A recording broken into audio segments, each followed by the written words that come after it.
د طالبانو د واک له 15 کلونو وروسته افغانستان لا هم د بشري حقوقو د ښځو په ازادیو او د اسلامي شریعت د سخت تفسیر د پلي کېدو له امله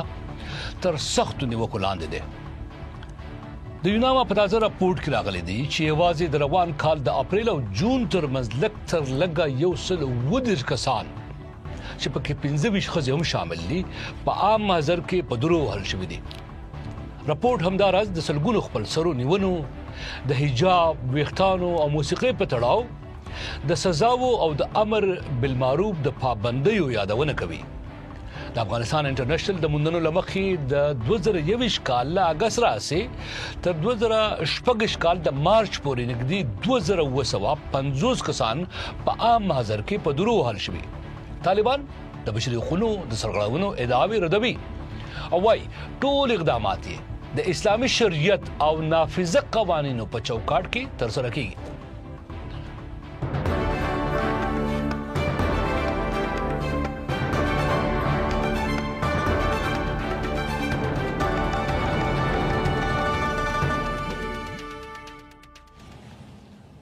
سړي مشه زه رحمان بونرم دا سپړنه ده. نن په خبرونه کې هم په دې موضوع بحث لرو، خو لومړی د همکار روح الله نیازي راپورټ. د ملګرو ملتونو د مرستندوی پلاوی یا یوناما په تازه درې میاشتني راپور کې په افغانستان کې د بشري حقوقو په اړه جدي اندېښنه ښودل شوې ده. یوناما د پاکستانی عسکرو او طالبانو ترمنځ د نښتو له امله د ملکی وګړو مرګ ژوبله، بدني سزاوې، د ښځو پر حقونو محدودیتونه او نورې بشري ستونزې مستندې کړي دي. د راپور له مخې د افغانستان او پاکستان ترمنځ د سرحدي جګړو او هوایي بریدونو له امله د ښځو او ماشومانو په ګډون لسګونه ملکي وګړي وژل شوي او ټپیان شوي دي. د یوناما د راپور په اساس د تیر 2015 کال له اکتوبر نه د روان 2016 کال تر جون میاشت پورې د طالب جنګیالیو او پاکستانی عسکرو ترمنځ جګړه کې 499 ملکیان وژل شوي دي او همدارس 1214 نور ټپیان شوي دي. یوناما د راپور په اساس د 2016 کال د اپریل له لومړۍ نیټې څخه بیا د جون تر وروستۍ نیټې پورې په درې میاشتنۍ موده کې افغانستان کې لږ تر لږه 50 ملکي وګړي د ډیورند کرښې په اوږدو کې د وسلوالو نښتو له امله وژل شوي او 342 نور ټپیان شوي دي. یوناما ویلي چې په دغو نښتو کې 6 ښځې وژل شوي او 40 نورې ټپیانې شوي دي. همدارنګه 112 ماشومانو ته مرګ ژوبله اوښتې چې 11 وژل شوي او 92 نور ټپیان دي. د یوناما په دغه درې میاشتني راپور کې راغلي د طالبانو د محاکمو له پریکړو وروسته 130 کسان په درو وهل شوي او پر نورو هغوی بدني سزاوې هم عملي کړي دي. راپور کې راغلي چې طالبانو د اپریل له 22 راهیسې په خپلو رسمي ټولنیزو پاڼو او ویبپاڼو کې د بدني سزاو د عملي کېدو خبرونه خپرول بند کړي دي. خو د راپور له مخې د ډلې د خبرونو له نه خپرولو سره سره د بیلابیلو تورونو پر بنسټ د خلکو په درو وهلو ته دوام ورکړی دی.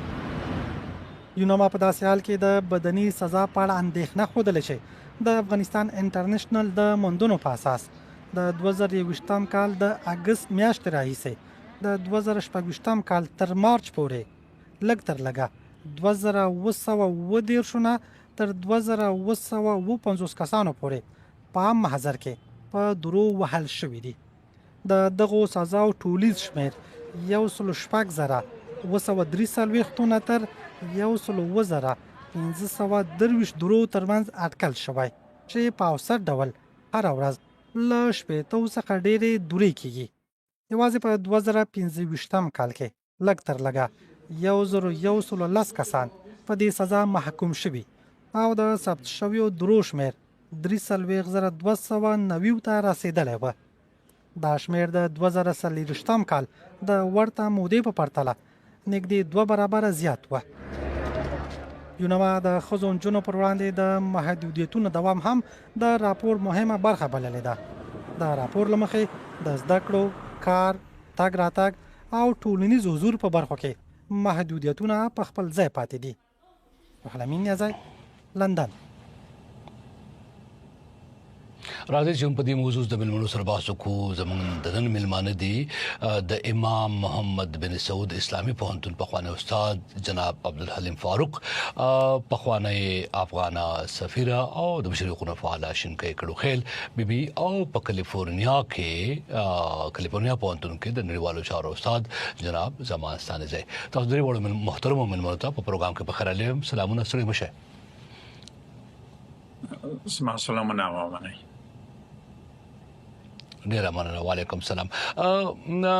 اغلی کړوخیل بیبي د ساسن دړو منه پښتنې غاس کوم څنګه زم په ریپورت کې موږ ویل او په خپل خبرو کې ما په شروع کې ویل چې دا ټول ریپورتونه چې دي طالبان ردوي او وایي چې دا سیاسي او یو اړخیز دي. زه ساسن پښتون دا کوم چې د نړیوالو ریپورتونو ادوار څنګه ارزول کیږي چې هغه یو راشي جوړ شي او بیا دا غین وروستو هغه رد شي خبره ختم شوه. دا ارزونه څنګه کیږي چې دا حقيقي دی او سم دی؟ سلامونه او درناوی تاسو ته محترم ملمنو ته د پروګرام اولیدونکو کتونکو ته باید وایم چې هغه ریپورتونه چې د یو ان ادارې راکوي هغه په هیڅ صورت دوی نشي ردولی او نه داسې معتبره اداره خپل سری یا بدون د اسناد او راپورونه خبري باوجود د ځینې معلومات پورا لاسرسی نه لري، کېدای شي وضعیت له دې نه هم بدتر وي. اما هغه موارد چې دوی ته سند په لاس کې ورځي هغه چې مجبور دي چې هر درې میاشتنی ریپورت یو ان ادارې ته وړاندې کړي او دوی طالبان صرف په دې چې دا واقعیت نه لري او د شریعت خلاف دي او موږ شریعت تطبیقوي یا به سیاسي دي. زه فکر کوم دا صرف یو بهانه ده چې دوی غواړي په داس شکل باندې دا ریپورت راکړي، الان چې د دوی خپل اداره د دې گواهی ورکړي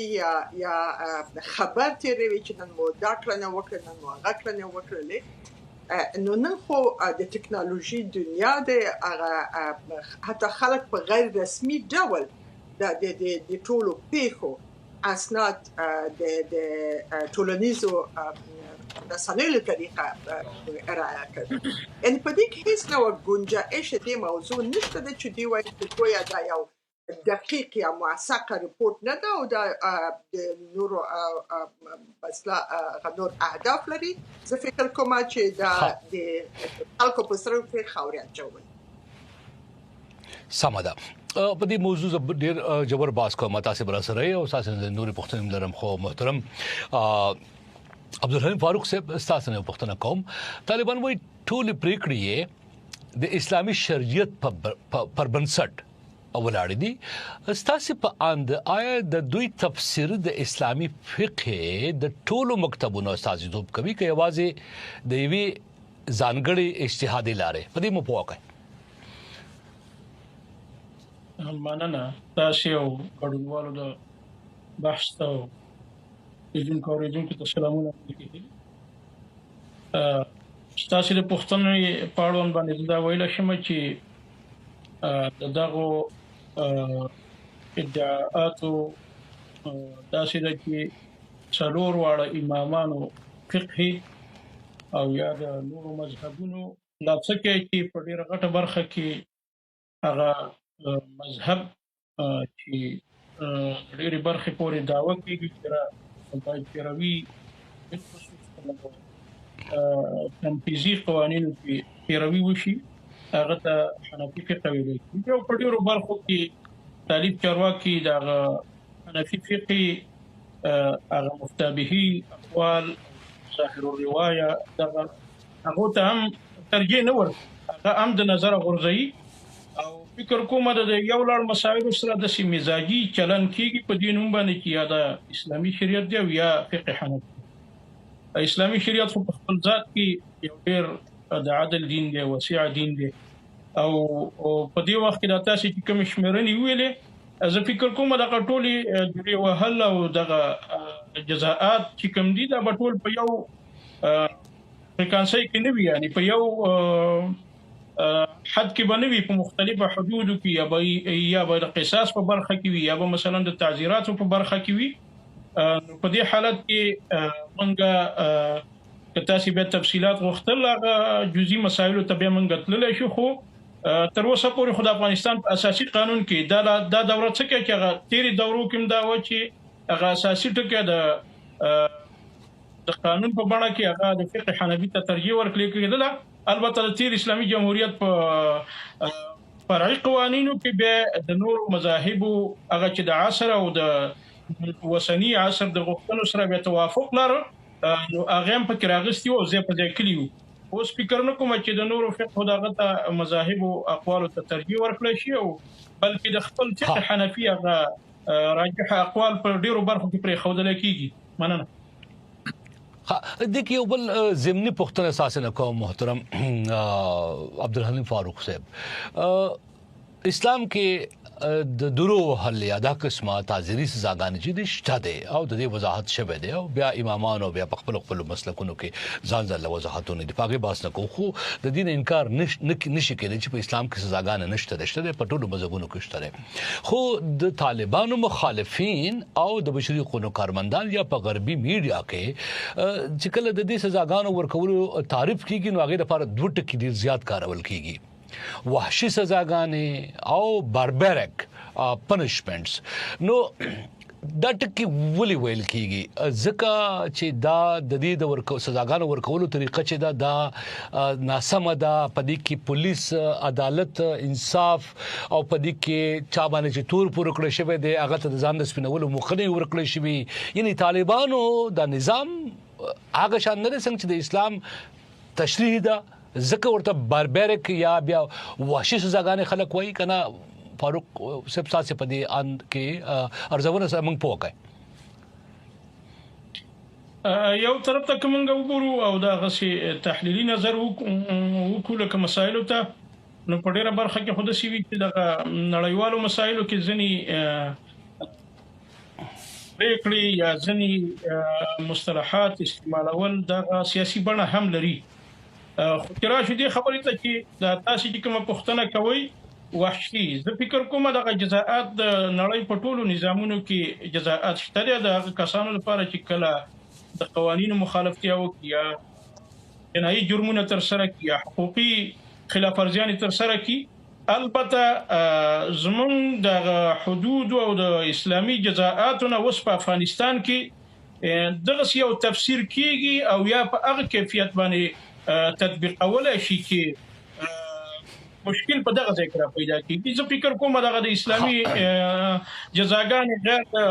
رجم نه نور باندې بڅوک د اعتراض په نړیواله سطح باندې ونه لري شي. البته دغه ډیر اعتراض چې کله کیږي او غندل کیږي هغه دغه کیفیت باندې کیږي، نو کیفیت باندې موږ سره هم په خپل باندې یو قسم زمونږ په خپل باندې هم وسنی واکمنان په ډیرو برخو کې هغه د فقه حنفي اصول نه مراعات کوي. زه فکر کوم دغه جزاءات په اسلام کې په درې ډول باندې دي. اولنې دغه چې حدود دی او هغه 15 حدونه د ټولو علماو د امت اسلامي په اتفاق دی چې یو هغه تدغلا د زنا د قذف یعنی د چا سپکاوي او دغه عرض او عزت تلاش واچي او یا هغه بدیات کې همدارنګه د قطاع الطرق د مفسدين او د شراب د سکلو دا حدود دي چې څوک هغه جزاءات نه کمول شي او نه ډیرول شي د خپل حد نه، خو په کیفیت کې به یو څه مشکل راوړاندې کیږي او بل خصوص دغه د زنا په حد کې چې دا کله دوري یا مثلا رجم ده. نو زه فکر کوم په د قرآني ارزښتونو سره او یا د غوی د توجیهات سره یوازینه په حد کې د زنا حتی یو څوک را بلل وليشهد عذابهما طائفه من المؤمنين دی لکه یو څه برخه. نو دا نه ده چې اعلانونه یا مخکې وکړي شي یا وروسته د فقهاو بیا په دې باندې اتفاق دی چې کم از کم 3-4 کسان چې وي د ته حاضر شي هم په دې باندې اکتفا کېدلی شي. خو د دې نه ما سوا نور حدود چې دي او یا تعزیراتي جزاګانې دي یا هاذا القياس مثلا قصاص دی چې ځکه چې هغه په حق العبد کې شمارل کېږي. نو په دې کې په اسلامي اصول کو یا په نصوص کې د کوم څه نه دی راغلي چې خامخا دغه په تنفيذ په حالت کې او د کیفیت هغه دغه کې دی او څوک حاضر شي. بیا راځو دلته یو بل قاعده مونږ سره ده چې په اسلام کې دغه مفاسد او مصالح ته ډیره زیاته ترجیح ورکړل شوې ده. نو کنن سبا دغه یو جزاءات څوک تطبیقوي او د مصلحت خوبوي خامخا بوي خو ولې په دې مصلحت دغه څه ډول باندې په تنفيذولو کې محترم فاروق صاحب کتا سي وبخه تاسو ډیره مهمه خبره کوي. نه تاسو ډیره مهمه خبره کوي. زه غواړم چې په دې مقاصد ترجیح چې د په دې باسو کما او په دې زما سره پښتنه دا او دا د کې شتمن او نسمن واکمن او زورور او کمزوري هم داسې معلومیږي چې طالبان داغه توپیر کوي لګیا دي. یعنی په خپل زه د اعظم تاثیر سره اوسه دا پښتنه ماته یاد وي تاسو خپنه شي ځکه چې دا یو ډیر مهم ټکی دی چې سب صحیح باس په خو ظلم به محترم زمان سانزه سے پروفیسر زمان سانزه صاحب د پښتنو کوم چې سانزه صاحب د عام محضر کې د درو وهلو او تعزیری سزاو د پلیکېدو لپاره په اسلام کې کوم شرعي او قضایي شرایط لازم ګڼل شوی دي. لږ ډیر باس په محترم فاروق صاحب کو او آیا په افغانستان کې وسنی افغانستان کې طالبانو د واک لاندې په افغانستان کې دا شرایط بشپړ رعایت کیږي دی وخت کې په دې مونږ په ولشه. سلامونه دی تاسو ته او تاسو درنو ملمنو لیدونکو ته زه فکر کوم چې په اکثر ادیانو کې وخت چې قوانین وضع کی کې د جزاوي کې غیر لغنه هغه دغه وخت او زمان له شرایط سره په نظر کې نیول سره وضع کیږي. مثلا په تورات کې دا ساعت شته چې مور او پلار خپل اولاد دغه خبره ونه کی وای چې وې سوځوي ورکه واچوي. په تورات کې د جیونیم کلمه راغله چې لغنه موږ د جهنم کلمه اخلو. هغه خپل داسې ځایو چې دوی یعنی د خپل اولاد په وزلو باندې تورات امر کوي چې هغه د تاسو تابعیت ورنکي یا فرض کړه د سنگسار مثلا اوس راځو د اسلام دوره کې هغه ویني چې تقریبا د 1500 یا 600 کال په تفاوت کې دا جزاګان ډېر تفاوت کوي. په اسلام کې نه سنگسار سته نه د اولاد وزن سته د تربیه کول په خاطر. اوس موږ د وسنۍ شرایط چې لارسو موږ ګور بیا ډیر مشکلات دي یا ډیر جرایم دي چې هغه کېدل سي په یو بل لار حل سي. په تور د مثال آیت حضرت رسول اکرم په وخت کې موږ زندان درلود او غوي زندان درلود نه درلود پس حبس نو زندان نو یو چې دار نور جزاګان او لارې چې وصل لرو هغه وخت نه وي. نو وخت چې اسلام نو ورسته بل دین ناراضي بل کتاب ناراضي دا مفهوم د دې ورکوي چې همدغه کتاب همدغه شریعت باید په مختلفو شرایطو کې ځان عیار کې د زماني وخت سره. مثلا کدی خځه یا د نارینه په چې ما خو زنا خځه ځان سره وازن نشي کولای نارینه سره نه بزنا کې ما تر اوسه نارینه په زنا د زنا په سبب په دوره وخلو تر اوسه نه دی لیدلای. همیشه خځه وخل کېږي د نارینه درک نه یا عقلا ما بنې لیدلی. اوس په داسې شرایطو کې کله د دوره وخلو باندې مقصد لغنه دی چې خلک عبرت پر واخلي. موږ اوس په دې وخت کې تلویزیون لرو رادیو لرو له نور لارو نه کولای شي د دوی خلکو ته وخی چې دغه خزه یا دغه نارینه په دغه جرم محکوم شوی وو یعنی چې د عبرت له خاطر خلک عبرت ځنه واخلي. په عین وخت کې هغوی په داس شرایطو کې سفارس کې 1400 کال په وو د میدان په مخ کې وکړل کېږي او ټکول کېږي او دغه انساني کرامت سپکاوی کېږي. هغه د انساني کرامت هم دغه په ځای جزا هم ویني او خلک عبرت هم واخلي او موږ له شرایطو سره ځان هم عیار کړی وي چې یعنی په یو متهجر حالت کې نه وي پاتې چې 1400 کال دغه رقم کار شوی موږ اوس هم دغه کوو کچېره هغه سي او موږ هر کار د 1400 کال مخکې په معیار وکړو خو باید هیڅوک زندان کې وانه چو په دې زندان نشته یا په تور د مثال د لاس پرې کولو موضوع آیا دا لفظا ویل سوی او آیا دا معنا ویل سوی لدین هدف څه دغه رقم نور شاندي یعنی په دې کې ضرورت دی ته د چې موږ د شرایطو په درک سره موږ داسې جزا ورکو چې هغه څوک چې یو کار نه تخلف کړی هغه خپل جزا وویني خلک عبرت واخلي او د خلکو کرامت هم په ځای پاتې شي دغه په خاطر دا یو سازش له شرایطو سره ضرور ده په دې چې موږ په نور مواردو کې کوو نو ولې په دې موارد کې ونکو په تور د مثال موږ اوس اذان د لاریناورو د همیشه د مسجد د منار نه ناورو موږ فرض کې په ټلیفون کې او یا رادیو کې او خو دا شی هم دي چې هغه د شرایط سره ځان برابرول دي چې فقط په مورد کې دا کار نه دی زه تاسو یو نقطه ویله او ډیر یو غیر معمولی جدي نقطه ده د یو خبريال په توګه چې کله د پام کومه مختلف اړخ او انګل چې د خبرې یعنی تاسو ول چې سازشي شرایط چې دي دا یو ډیر غیر معمولی یعنی مثال په توګه غربي میډیا چې کوم غیر مسلمانان یعنی منګه خبريالان د اسلام او د غیر اسلام په بنیاد کار نه کوي خو هغه ایونټس یا حوادث چې دي یا حالات چې دي داغه تشریح کوي په خپل لفظونو کې نو چې کله منګه په عراق کې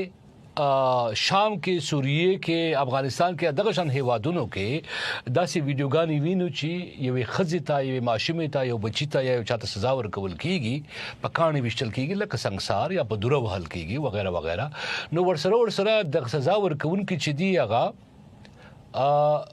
الله اکبر هم وای الله اکبر الله دې عظیم دی او شان لوی دی د عربی کلمه ده د کې هیڅ شک نه دی پکار او دا د احترام لپاره نو دغه کلمه بیا په نور نړۍ کې داسې کارول کیږي چې دا الله اکبر ویل چې دی دا اصل کې د انسان کرکا ثابتای او دا په دغه ځای کې لیدل کیږي چې دا په عام حاضر کې سزا چې دا کدا سزا پټ ځای کې ورکړي شي انساني ابروم پکې وساتل شي نو نور مذهبونو ته یا نور خلکو ته اسلام د بدنامۍ موقع هم په لاس نشي ورتلې دا داسې ټکي معلومیږي اسلام بدنامول هم د دې خلکو د لاسه ځینې خلک وایي چې تاسو پروفیسور سی یو ټکی ویلو او زه غواړم په غیر له وضاحت وکړئ تاسو ول چې اسلام کې د سنگسار سزا نشته ده او سنگسار سزا خو اسلام کې منل شوی د چشته ده تاسو ول انکار کوئ چې نشته ده ما قرآن کې هیڅ وخت دا نه لیدلې په یوازې مورد کې چې سنگسار واقع شوی او د سیو چې په میثاق د مدینه کې ټول ادیانو ته اجازه ورکړل شوی چې د خپل شریعت یعنی د يهودانو د مسیحیانو د خپل شریعت لمخې خلکو ته اجازه ورکړي او ارسي یعنی دغوی ادیان په ځای ساتل شوی نو ځکه یو وخت يهودانو یو خزه سنگساروله او پیغمبر ډیر ورته ویل چې دغه کار مکوي هغوی ویل چې موږ سره د تعهد کړی په میثاق مدینه کې چې د موږ په دین باندې به غرض نه کوي اوس ځینې خلک وایي چې و د حضرت محمد په وخت کې هم سنگسار شوی و درست سنگسار شوی و نه د پیغمبر له خوا شوی و نه د اسلام په قانون کې شوی و نه د قران سره په مطابقت کې شوی چې په دې قران کې هغه قطعا نشته اوس موږ د هر دین د هر خوا شیان چې رسوم را اخلو نوم د شریعت په ډیر ساده مثال فرض کړه د روزه په خړلو کې دا خو د یو چا خپل اختیار ده د خدای په مقابل کې مکلفیت لري چې روزه ونیسي اما حکومتونو اسلامي حکومتونو دا خپل واجبہ ګرځولې ده چې دوی به دا تحمیلي څه رقم تحمیلي فرض کړه په یو هیواد کې 3 ورځې جزا ورکړي په بل هیواد کې 10 ورځې ورکړي په سومالیا کې 10 ورځې ده یو بل هیواد کې اته د وزلو حق ورکړي دا یو هم په قران کې نشته. موږ چې د شریعت نوم اخلو، له شریعت نوم له اخیستل نه ډېر ناوړه ګټه اخیستل کیږي. شریعت د قران شریعت ده. موږ په قران ایمان وړي. وخت چې له قران راټیټ سو بیا نو دا امامان دي چې هر خواته په هر منطقه کې شمالي افریقا کې یو قانون، په مالیزیا کې بل د افغانستان کې بل د په دې موږ له قران فاصله اخیسته. د موږ د خلکو د دغه سیابختي ورځ د مسلمانانو په دغه ده چې له قران مفاصله اخیسته ده. له حدیث نم لری راغلیو، فقط هغه امامان چې زر کال په خوا 900 کال په خوا په مختلفو جوامعو کې مختلف شرایط کې هر څه ویلي موږ هغه څه خوښ مو هغه شریعت وایو. بس خلاص خبره دغه ده.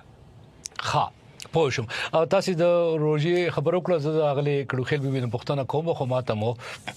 زما مور به را یاد کړه پور کوټوالي چې زمونږ ماشومانو د روزو وخراغه نو هغه هم د خپل مشرانو یا مليان اوریدلې خبرې چوي، هغه به ماشومان ته کولې چې ګور روزنی سي او په قصد سره کبروجو وخوړه. نو دا غي سزا زه فکر کوم نورم سخت وای چې شپږ میاشتې بیا روزي نه سي دی وی روزي خړل لپاره. خو دا غي شرط پکې دا ځانګړتیا راغی د شرط دا و چې پښلمې به پکې نه وي بغیر پښلمې به نه سي. نو بیا چا د یې روزه نشو خړلې. خدای مت اغلی کډو خل بي بي تاسو نه پښتنه کوم چې د خزو پس ذکر طالبان وای چې کار او ټولنیز حضور چې دی وسنی محدودیتونو پابندۍ چې دی دا د طالبان تر مخه د قران او سنتو سرګن حکم دی. تاسو اکثر موریدلی چې تاسو دا د دین انکار کوي او په دې باندې تنقید لري. نو تاسو په اند د حکومتي تفسیر د طالبانو د حکومتي تفسیر نتیجه ده لږ مونږ په ولې چې ولې تاسو د قران او سنت سرګن حکم د دلیل چې طالبان د کمدار دوی په دې مورد کې ګوري څنګه چې ډاکټر سانیزي وویل چې واقعا وسنی حاکمیت له قران نه فاصله اخیسته او دوی نه پیګه په کوم موارد باندې استناد یا دا غلط ضعیف روایت چې په پاکستاني سیاسي مدرسو کې لوستي دي یا د دې برداشت په ټولنه کې چې دوی لوي شوي دي یا چې ژوند کړی ده یا په غلط معلومات باندې استواره دي چې کله کله استخباراتي ادارو د دې لپاره چې د افغانستان حکومتونو ولګوي د انتقال شوی. ان دا خو یو جین دا مسله راپورته شوی چې د ذهنیتونو کې دومره نهادي نشوي دي چې حتی هغه ته وایي چې د اسلام کې نه درغله. ما ډیر اوریدل هم د خپل د دې چې ځان عالم هم بولي زنه پیګه په څه حساب عالم ده وای چې خسته کله راغلی چې خسته د عصري تعلیم وکړي یا دوی چې هر ورځ ګوري د خزه خو یو خاطر پرې یا هر ورځ دوی ملایان تولیدوي. نو خو که دوی په دین باندې نظام پوهوي دا خو یو ډیر عالی خبره ده. خو په دین کامل هم پوسي لکن مهم هم دا ده چې دغه حساب دغه زدکړه به وټولن ته به څه ګټوي حتی د ته به څه شخصي ګټوي. ګټه خو هم دا ده چې مثلا خپل ځان اصلاح کړي یا خپل معاملاتو کې اسلامي او انساني برخورد وکړي. اما داسې د دې ځان ته روزي پیدا کولای شي، کار پیدا کولای شي، روزګار پیدا کولای شي، ټولنې ته خدمت کولای شي. نور کسب کمال هم ځکه سم هم دی لپاره خلک تشویق کوي چې مثلا که تاسو بل مملکتونو ته ځئ تاسو لاړ شئ. ان تاسو پسته هوا او فضا او بحرونه د ټول پسله وڅېړئ او تاسو علم زده کړئ. یعنی دین یا اسلام دین دومره د زده کړو د علم د حاصلولو لپاره تاکید کړی شاید هیڅ ادیان نه وي کړی. اما متاسفانه زه نه پوهېږم که دوی ټول کاروبار یې پرې کوي فقط راخیستې همدا د سپینې چپنې او څو کسانو چې هیڅ علمیت هم کامله نه ده هغوی ته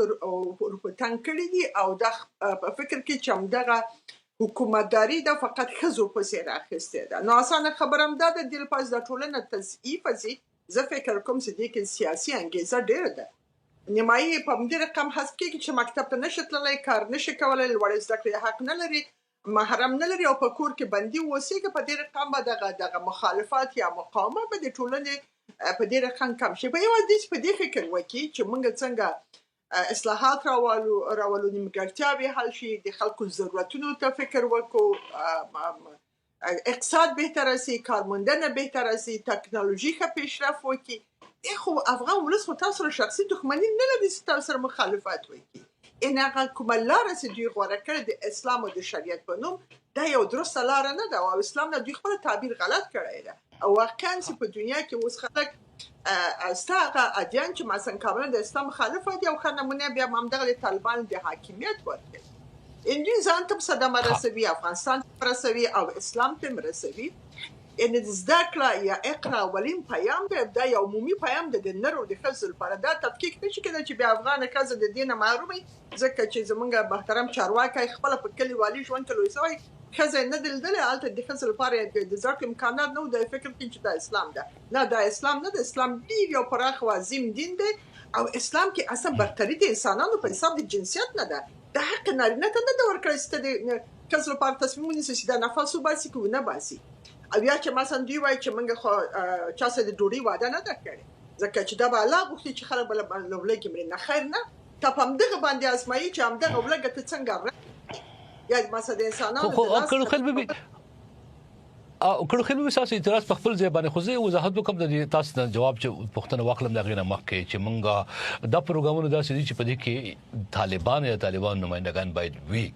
موجود وي هغه دا غونه شوی پښتنې هغه ته بیا په خپل ځوابونه وای خو هغه ناظریږي زموږ د خواستونو باوجود بیا هم به زموږ مجبوری جوړ شي چې داغه غیر حاضری چې دا پای کې موږ داغه چې کوم د دلایل دی د ریز دی هغه د خپل ملمنو نو پښتو هغه خو چې وس کوم محترم عبد الله خزاله صاحب اخره حکم صادر کړي وو اصول نامه کې نو پای کې خډیر واضح لیکل شوی دا سبل وستي چې سړی برتر دی سړی ته حق حاصل دی خاون په قضا باندې د لاس پورته کولو حق لري شرعي اسلامي حق لري باید خزا اجازه واقعي باید خزا بغیر ته پوزلاړ نشي بیا د سزا تطبیق چې دغه تفصیلی ورکړي دي تاسو وایي چې سړی ته د حق نه دی ورکړل شي په اسلام کې ځان پویم چې تاسو د طالبانو د مخالفت په بنیاد داسې وایي کنه واقعي هم تاسو په دې یقین لرئ چې خځه سړی ته د حق نه دی ورکړل شي په اسلام کې ګوري خپل د حضرت پیغمبر یو حدیث روایت شوی چې وایي خزه به یو وخت کې له هدې نه به تر مکې پورې د حج د مراسمو ادا کولو لپاره ځي بدون د محرم نه او پرته له خدای نه له هیڅ چا نه به یې ویره نه لري یعنې د محرم او د یوازې تګ سفر او د مسایل ګوره نو چې یو ښځه په دې معنی چې ښځه به خود مختاره وي امنیت به قایم وي امکانات به برابر وي و ښځه به په تنها سفر کې بیا هغه چې له پرته له خدای نه به هیڅ چا نه به یې یعنې په کوم ځای کې راغلی چې مثلا تاسو د ښځو په ټول شان باندې واقع اختیار لري هغه کوم آیات باندې چې دوی استناد کوي چې ورګویا موږ نفقه ورکو بیا کو دا کار نارینه چې کار نه کوي ښځه نفقه نه ورکوي بیا ښځه نفقه برابروي بیا په هغه وخت کې نارینه باید موږ ټول تابع اوسي او ټول تصامیم بیا ښځه واخلي کنه که دا هر څه اختیارات نفقه بلکې البته دا نه دی ویلي چې ته اختیاردار یا کل اختیار د تاسو بلکې تاسو وایي چې ته څنګه باید مسؤلانه برخورد وکړې ل خپل کورنۍ سره یا میرمنو سره به وسانګړي بخش کې کدا موضوع درسته وي اما په مجموع کې نه دې حق نه لري چې ټول تصامیم د کسو لپاره خصوصا بیا د دې ممانعت وکړي چې زده کړه مکوه یا کار مکوه ان خپل حضرت پیغمبر د خپل میرمن یو کارمند د غیر لپاره کار کوي اسلام یا خپل حضرت پیغمبر همیشه د زده کړو د تعلیم لپاره امکانات برابرول د شفا لپاره مثلا د ټول امکانات برابر کړو میرمن ته څنګه د میرمن لپاره تدریس وکړي یا د نور ښځو لپاره تدریس وکړي یعنی زه فکر کوم چې د خپل نادرسته برداشت یا په خپل مفکورې باندې هغه چې دوی خوښيږي بیا د اسلام پوښتنه ورکوي دا فکر کوم دا یو زیاتای ده او دا د مسلمان خسر زیاتای د امریکا د وخت شروع کیږي او په صدر اسلام کې زه فکر کوم چې ښځو نارینه برابر حق درلوده او حضرت پیغمبر او خلفای راشدین مثلا یو ښځه کارمند او خارواله د خار و نو دا څنګه اسلام د چې دا څنګه د ملت اجازه ورکړي چې ورکړل ستدي مثلا مدینه د خارواله و یعنی په دې معنی چې زه نوري پښتنې ورته کوم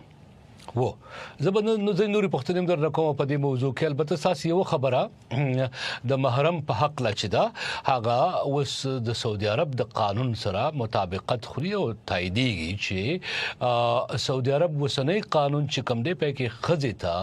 عمرې لپاره په سفر کې بغیر محرم نه د ویزه ورکولو اجازه ورکړې شوې ده او دا اوس په قانون کې نه ده شامل چې خزه به د محرم سره زی البته په حج کې دا شرط لا وسم یو قسم له داسې ساتل شوی دی چې ځینې هیوادونو کې د سعودي عرب چې کوم قوانین دی هغه نه لاګو کیږي نو هغه هیوادونو کې بیا د هغې د شرایطو مطابق یا د سعودي عرب ته د اسلامي زیارتونو لپاره تګ کوونکي کمپنیان چې کوم دي دغه خپل قوانین لاګه شان دي نو هغه کې هغه شرط پځې دی البته هغه سعودي عرب وایي چې کچري هغه هیواد او دغه راتلونکي ویزه ورکوونکي کمپنۍ چې دي یا لارښوونکي کمپنۍ هغه داسې ومني نو خزه حج تم بغیر محرم نه شي دا استاد چې کوم خبرو کړو د هغه د تصدیق دی خبريال پته وکړه محترم فاروق صاحب تاسو په لوتر اعظم تاسو د مقاصد او ترجیح چې کوم خبره وا پای کې څه پښتون لرم درنه پښتون لانه کوم خو اول د محترم ملما سانیزي صاحب په دې خبره اساسي لږ مختصر دغه کلمه تصدیق یا تایید چې تاسو د سره اتفاق لري چې اسلام کې د سنگسار سزا نشته د سرنګ چې محترم سانیزي صاحب فرمایل په دې کې لږ مختصر خپل خبرګونو خې نه بیا ځبل پښتون درنه کوم مننه بنیاد صاحب ما هم غوښتل چې په دې اړه باندې یو خپل نظر تاسو سره شریک کړم وو چون د هر رای خپل له فکر خپل له خود راجم او یاد لاس پرې کولو په اړه باندې د خلګي سره توافق نه لرم په صحیح دلایل باندې ثابت دي البته څومره چې د جزا په دغه کړنو باندې سخترینه ده دغه عمر او تغه د اثبات شرایط ډیر کړی دي لکه وزنا د تاریخ په اسلام کې سمسار او گواهانو نه دی شوی او د سمسار لپاره اسلام څلور نارینه د سینارینه چې هغه په څه کوم تهمت باندې په دروغ یا په بل څه متهم نه وي نو عدول ته ویل کیږي نو بهرحال کوم سمسار کا یا سنگسار کراغله هغه په اعتراف باندې راغلی دی یا په وجود د امیدوارۍ او د حمل باندې راغلی دی نو دومره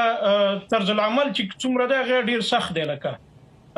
او دغه یوازې د حدود دي چې یو څه کسانو ته یوازې د زنا فاروق صاحب ابو بخیر دې کې تاسو یو خبر وکړه ډېر مهمه ده چې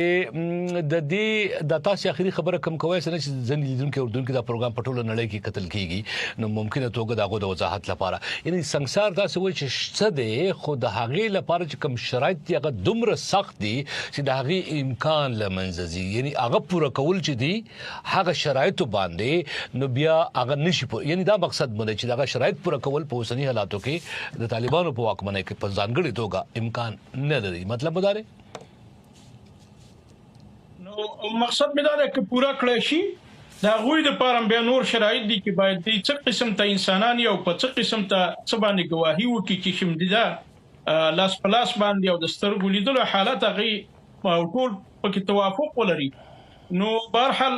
ما تاسو ته مخکې چې د اسلام په تاریخ کې په گواهی باندې رجم نه تر سره شي نو په دې خاطر باندې دا معلومیږي چې را گواهانو په گواهی باندې د زنا ثابتول ډېر ګران کار دی او بیا د زنا د غیوازه سنگسار او رجم نه ده بلکې په یو برخه کې چې خزه او زناکار چې خزه وکړي انسان سړی ویلکه چې کله واده کړی وي داغه ورسته زنا کوي هغه لپاره مرګ دی اما هغه پیغلی یا ځوانان چې هغه واده لا نه کړي او خپل کور ودان سره نه یو ځای شوی نو داغه لپاره به په اسلام کې مرګ نشته د اصل دوری دی هغه دوری کې یو څو کسانو ته ضرورت دی د نن عصر په مطابق باندې فقط هغه ته جزا ورکول یو تلور 15 کسان ځکه هغه اعلانول او دغه ویډیوګان خبرول د ویډیوګان په اسلام کې سره دغه نه لري جواز نه لري لکه نو بلکې هغه حضور او تشرد په دې حالت کې چې به بلا فساد او ضرر یو ولسته یو وطن ته متوجي کیږي او د یو عقیده کمزورتیا په ښکارا کیږي نو په کار نه ده چې دغه قسم ته کړنې تر سره شي یعنی به احترامي بیا برکول او هغه په دغه عمر لا په د سزا نه پرته تاسو چې کوم خبرو کړو د شرایطو په دې کې ز فکر کوم د صادق او امین یا د داسې کس لپاره چې هغه قاضي دی هغه گواهی ورکوونکی دی هغه باید دا ثابت کړي چې د پژوند کې د کم کار سزا چې دی ورکړي د هم د کار کله نه مرتکب شوی بیا به هغه خپل گواهان پیدا کوي بیا به هغه گواهان خپل داسې کسان پیدا کوي یعنی دا قصه لک مليون خلک چې دی هغه بیا به پیدا کوي او هغه به هر سړی به دا ثابتي چې زه داسې نه منو دا هغه نورسو به سزا ورکول کیږي فاروق صاحب هم داسې ده ګونیرا صاحب داسې ده چې دا ستا مسایل چې کوم راواچول دا ډېر تفصیلي بحث ته ضرورت لري او د حدود بحث کدا ته غوښتله یو بل پروګرام کې به وکړو همدارنګه سم ده دغه د تعلیم برخه کې تعلیم په برخه کې یقیني ده چې زه کولای شم یو ساعتم یو نیم ساعت په دې باندې وغږیږم او دا ټولنې ته وړاندې کوم او خلکو ته د اسلام هغه تعلیمات ورخو چې په اسلام کې محترم فاروق صاحب محترم فاروق صاحب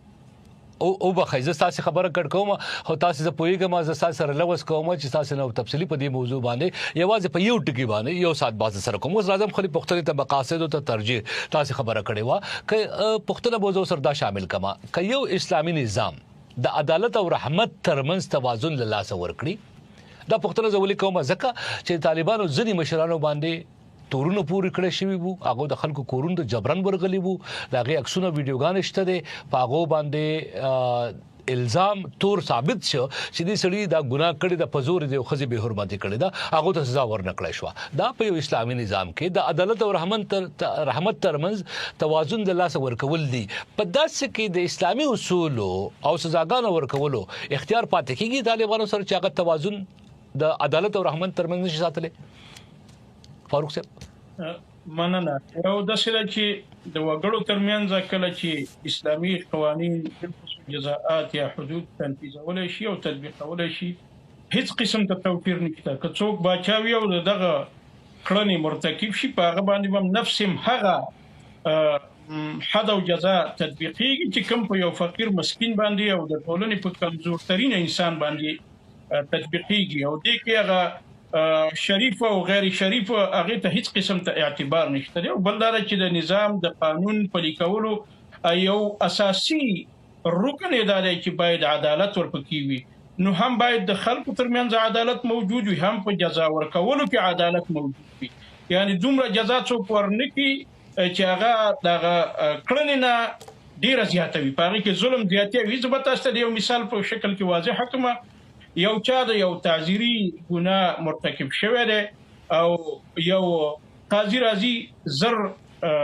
دوري او ته اعلانوي او په یو ورځ باندې ورکوي او بیا په دغه شکل باندې چې دا کوم موږ اوس په ویډیوګانو کې اکثره ګورو نو دا خو د فقها او دغه نم نه دی را نقل دغه سوال او دومره په شدت باندې نو په هر حال په دې کې چې موږ څومره نظر وکړو نو عدالت په کار دی ام په کم کې چې څومره شمیره ده او ام په تطبیق کې او ام د وګړو ترمنځ چې کله تطبیقيږي سم ده ما سره وخت کم پاتې کیږي او سو پښتني پاتې د به ضرور کوم محترم د فاروق صاحب تاسو جوابونه چې دي هغه باندې بیا نورم بیا کو او پروګرام ما ته یاد وي خو بهرال محترم ملمانه جناب ثانیزه صاحب تاسو نه پښتنه چې کوم هغه داده چې او تاسو په امریکا کې پاتې کیږي په نړیوال پوهنتون کې استاد یې او په دې کې د انسانانو نفسیات چې دي داغه هم دلته تحقیقات کیږي چې ځینې سزاګانې چې هغه په انساني نفسیاتو یا احساساتو سم راغیس کوي ما پښتنه چې د عام سزا او پراخو محدودیتونو یا پابندیو ټولنیز او رواني غیز په ځانګړي ډول په خزو او ځوانانو باندې څنګه او دا ولې دا عام محضر کې سزاګانې چې دي دا پر مختلفو هیوادونو کې غیر قانوني ګرځول شوی دي خبر هم دلته د چې موږ ته ټولنه کې چې په مخزو شرایط ایجاب دي کې چې موږ ځانونه د سیار کو چې هغه څوک چې فرض کړل قانون تخلف کوي هغه مشکل هم حل سي او په زمن کې نور خلک هم البته لغنه یو نوړه برداشتونه کوي د مثال په توګه ما مخکې ویل چې په قران کې د څورتوي سنگسار حکم قطعا نشته اوس راسو جامعه ته بیا مې هم اشاره ورته وکړه تر اوسه پورې ما نه دل چې یو نارینه د زنا په جرم باندې سنگسار سي ولې نسته یعنی دا خپل زنا خو غس نس کې د لڅ خځل خپل ځان سره کې یو نارینه خو بم پدې کې وو بل موضوع دا چې لکه چې مولوی صاحب اشاره ورته وکړه چې تر اوسه پورې ډیر خلک په دغه هغه د شهادت لمخنه نه دی په د زنا په ګناه باندې محکوم شوی دلیل څه ده دلیل دا ده چې خپل زنا کول دلته مطرح نه دی دلته په عام محل کې په ملای عام کې د زنا کول دلته حرام ګرځیدل د دې په خاطر چې خلک لغونه یو ناوړه عبرت وانخلي نو ځکه ولید چې دلته باید اقلا 4 شاهدان وي او هغه د اعتبار وړ شاهدان تاسو په بخنه سره په ډېر بخنه سره څوک چې زنا کوي آیا بیا شاهدانو تر مخې کوي آیا په ملای عام کې کوي خو نه کوي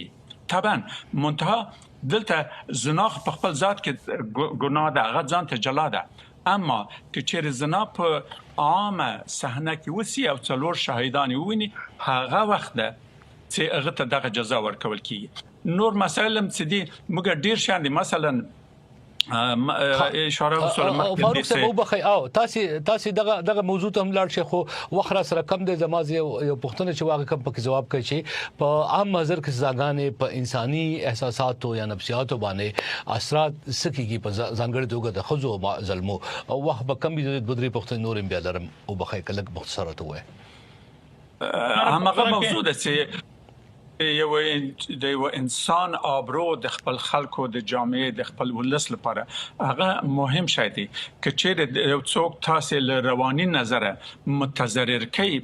دغه د تداوی لپاره ډیر زیات وخت پکار دی خو فرض کړئ یو څه شغلا کړی یو آس یا غوای یا کتاب اغلا کړی هغه باید برته ورګرځول شي او هغه ته باید جزا ورکړل شي هغه تکرار نشي دا صحیح ده اما دا چې وستاسي دغه انساني کرامت هم تهدید لاندې ونیسي او هغه د خلکو تر مخه هغه بیا په کلی په کور کې تر قمزوند وکي نو ځکه درسته ده یعنی فکر کوم چې په ډیرو مواردو کې موږ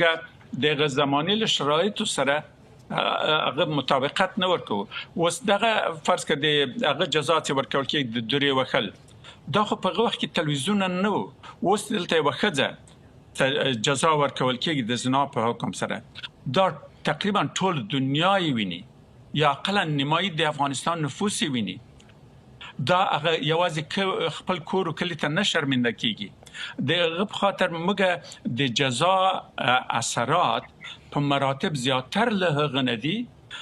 کوم چې په هغه کې د اصلي حکم مقصد وو نو هغه شان باید په نظر کې وساتل شي او یو بل جمله یو بل جمله د مخکنی هغه موضوع په ارتباط مې چې موږ ویلې چې د نارینه خځه عقل لري دا بیا هم یو تعداد زیات د موږ ملا صاحبان او نور مسلمانان هم وایي چې الرجال قوامون علی النساء فقط په دغه ځای باندې تل یو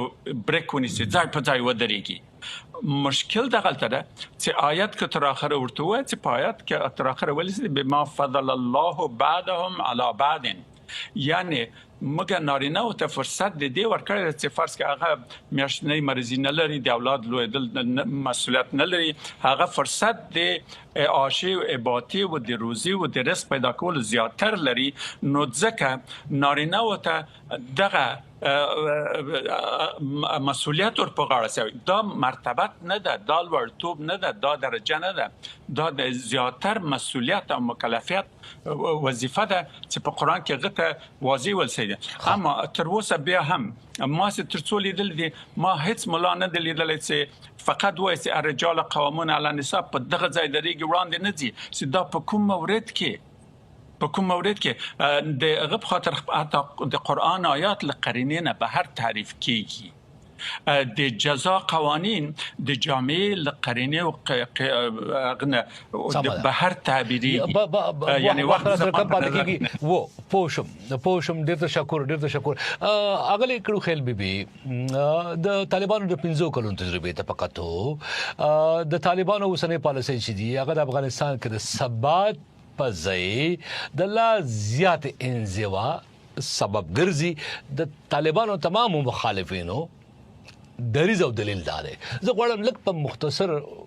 ټکو کې یو وار بیا تاسو مونږ ته دا دلیل چې تاسو وایي دا د شواهد په بنیاد د ارزونه وکړي کوم شواهد دي چې دا غوښنه تاسو وایي چې افغانستان د ثبات په ځای انزوا ته لاړ په دغه په ځو کالو کې معلومدار ځکه چې هیڅ مخالفین ته ضرورت نه دی معلومدار چې مخالفین خپل ستونزې درلودل په پام او وسیم لري راځو په خپل طالبان چې اوس ځان حاکم ګڼي اصلي مسؤلیت دوی ته متوجه ده چې په کوم شکل باندې دوی د اداره مختبي یا حکومتداري مختبي د اوسنی وضعیت سره مطابقت نه لري او نه د اسلام یا د شرعي حاکمیت نمائندګي کوي دوی باید خپل کړنو باندې تجدید نظر وکړي دوی د افغان او مرمن جنو سره غیر شرعي او غیر اسلامي برخورد کوي دا باید بس کی او دوی باید خپل حقوقو څخه برخمن شي مکاتب پرانیزي پانتونونه پرانیزي د کار روزګار شرایط برابر کړي ځکه چې دوی خپل کور اکثر مقصد د پروتل وای چې دوی باندې دي چې فزال تکار وکړي نو زه فکر کوم چې د افغانستان انزوا ته تل د خپل دوی سختریزه پالیسیانو او همدارنګه په نور سیاسي حرکتونو یا مدني فعالیتونو ته اجازه نه ورکول باعث دي چې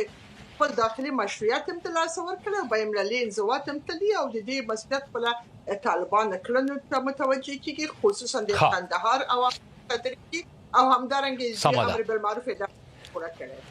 دا نور ما سره دوه پختنې پات وو تشکر ما څه دوه پښتنې پاتګي فاروق صاحب پښتنه تاسو نه بیا به یو د محترم ثاني صاحب نکوم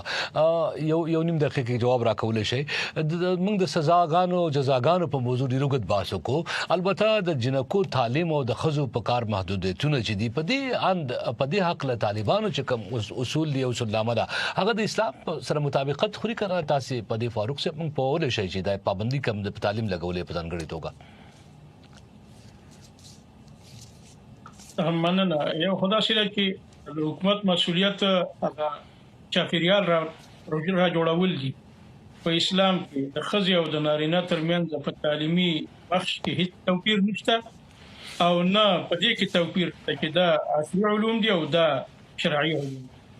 علوم علم دی ک اړخته مونږ وګورو نو د اسلام د پلوه هیڅ قسم ته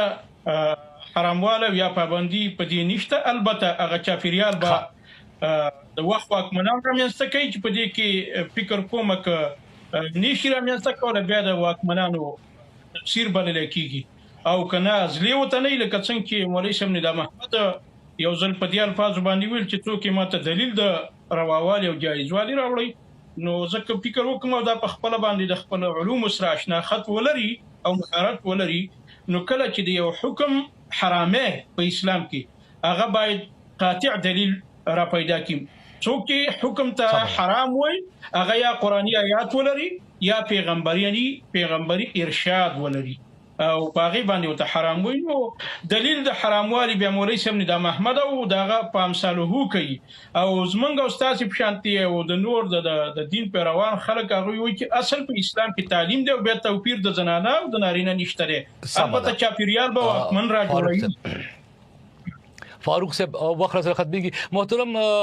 ثاني صاحب یو ډیر ثانیه کې نړیواله ټولنه څنګه کولای شي په اوسنی حالاتو کې په افغانستان کې سروان دي په دې کې د هغه افغانانو کوم چې طالبانو اوسنی سخت شرایط چې دیغه منلو ته تیار نه دي زه فکر کوم چې زموږ پیغمبر حضرت رسول الله کرام صلی الله علیه وسلم د خپل کم عمر په موده کې په هغه شرایطو کې وکړای سو د نړۍ له 14 هیوادو له مشرانو سره ارتباط ونیسي په هغه شرایطو کې او طالبان په داسې شرایطو کې یوازې یو دولت د دنیا په رسمیت پیژني دغه تر چې موږ یو بل سنت د پیغمبر نه د پرځای کړی کومه دغه ارتباط ونیسو نړیوال ټولنې سره سم ده او هغه په هغه صورت کې موږ دغه موضوعات کولای شو په هغه صورت هغه سره مطرح کو په نړیواله سطح. تشکر. زه د محترم فاروق صاحب دا وړاندیز چې دی د زړه تل منم هم قدرم کوم چې باید په یو پختنه باندې تفصیلی بحث وشي ځینې مسایل چې دي هغه جوړتیا ته اړتیا لري. نن ما 12 پختنه غونډه کړې وي بل ځل په یو پختنه باندې تفصیلی بحث کو. محترم فاروق صاحب هغه لیکلو خیل بيبي او محترم ستانه صاحب تاسو درې وړ محترم شخصیتونو عالمانو شخصیتونو د زړه تل مننه کوم چې نه خبرونه کې په دې موضوع سره بحث وکړو. هم دا د خبرونه زه رحمان بودرم په مخه